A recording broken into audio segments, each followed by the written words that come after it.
Olá, alunos do primeiro ano. Nessa última semana de novembro, eu já encerrei as apostilas, tá? Tanto de produção de texto, de gramática dos textos, também literatura, tá? Então, essa semana foi um fechamento somente com exercícios, tá bom? Então, na segunda-feira, eu trabalhei literatura das páginas... Das últimas páginas, tá bom? Olha só, aí os exercícios vocês vão encontrar nas páginas 28, 29, tá? São só exercícios sobre o que, gente? Ó, sobre o quinhentismo, tá? A paisagem do Brasil que tanto encantava ao povo europeu, tá? Então vocês vão achar questões do para praticar, as questões 1, 2 e 3. Certo? Lá no finalzinho da sua apostila você vai encontrar essas páginas, tá bom? Aí você vai trabalhar o quê?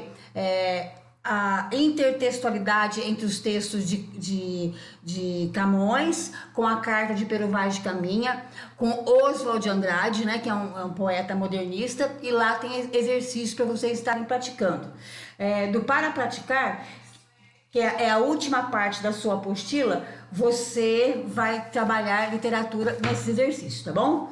Aí na segunda-feira também, só retomando, porque uma matéria vai fechar a outra, olha só, na segunda-feira, para dar continuidade a essa matéria de terça, eu trabalhei na sua apostila, que é páginas 20 e 21, tá? Nós lemos textos, os textos finais de quinhentismo, tá? Nas páginas 27 e 28, nós lemos os textos 1, 2 e 3, tá? E fizemos as questões de 5, 6 e 7, tá? Então, gente, olha só, essas páginas da apostila de literatura é para encerrar mesmo a matéria, tá? Não, nós fomos protelando, até chegar no dia nos dias dessa última semana, ainda com matéria para encerrar para a prova. Mas olha só, o para construir na página 27 e 28, lá na página 27 e 28 você encontra 3 textos, tá? Aí você vai ver que você vai perceber que é o fechamento mesmo de literatura. Aí fizemos exercícios também, os exercícios 5, 6 e 7, e leituras de textos finais que tinha na apostila, porque trabalhamos anteriormente, trabalhamos o para praticar, o para aprimorar, trabalhamos as últimas páginas, tá? Aquele do Mais Enem. Fechamos mesmo literatura, não tinha mais o que esmiuçar nessas páginas. Mas vocês fiquem atentos ao seguinte.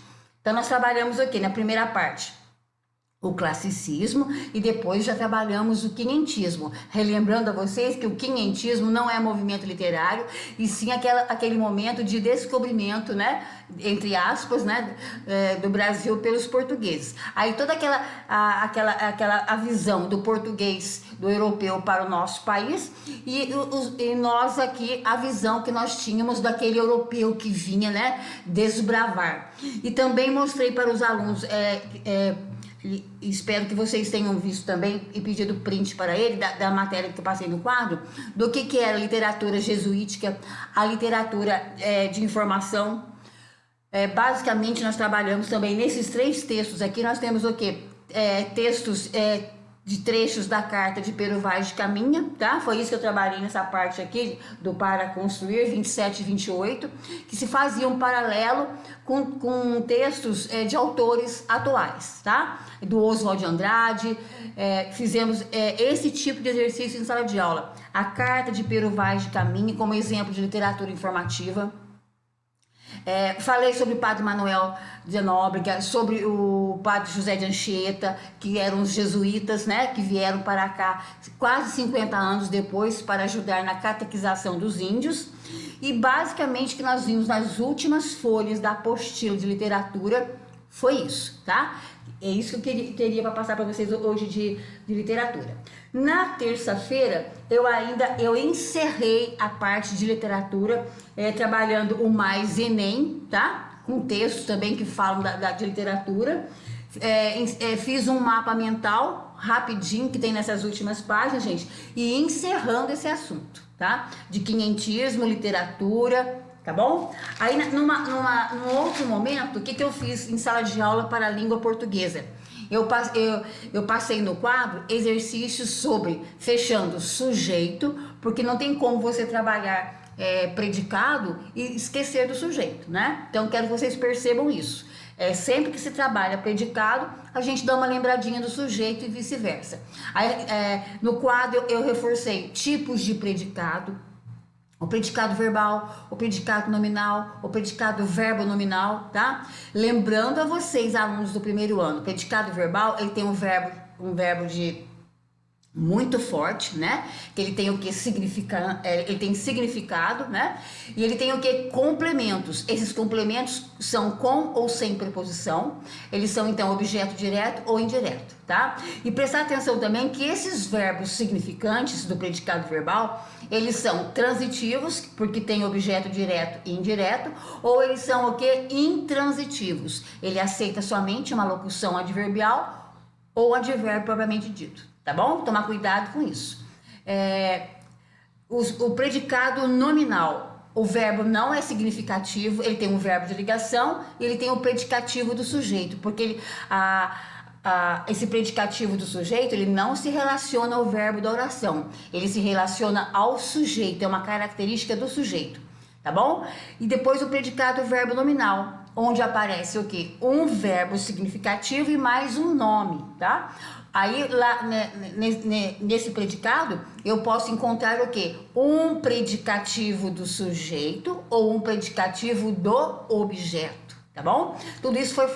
aí eu passei exercício. Se vocês tiverem interesse, tem os colegas de vocês que estavam em sala, vocês poderiam pedir um print para vocês se inteirarem melhor do assunto, tá? E foi tudo corrigido, quem sabe aí eles passam para vocês têm contato com essas últimas matérias de português para a prova dessa terça-feira seguinte, tá bom? Olha só, e também com relação à produção de texto, nós temos o quê? Os textos que caíram na prova sempre lembrarão vocês da importância da coesão e da coerência, onde um texto somente bem coeso não faz uma intenção, você precisa de ter o quê? Coerência, tá bom? Então, alunos do primeiro ano, essa foi a nossa última semana, encerrando o nosso quarto bimestre, e na próxima semana nós teremos a avaliação bimestral. As últimas matérias de vocês está sendo bem repetida nessas aulas aqui, porque não tinha, era só revisão, revisão e revisão que eu fiz dessas últimas aulas, e eu espero que vocês, acompanhando pela apostila, vocês consigam, né, fazer uma boa prova, tá bom? Então, para o primeiro ano, eu deixo um tchauzinho para vocês e até uma próxima situação, tá bom? Então tá, valeu!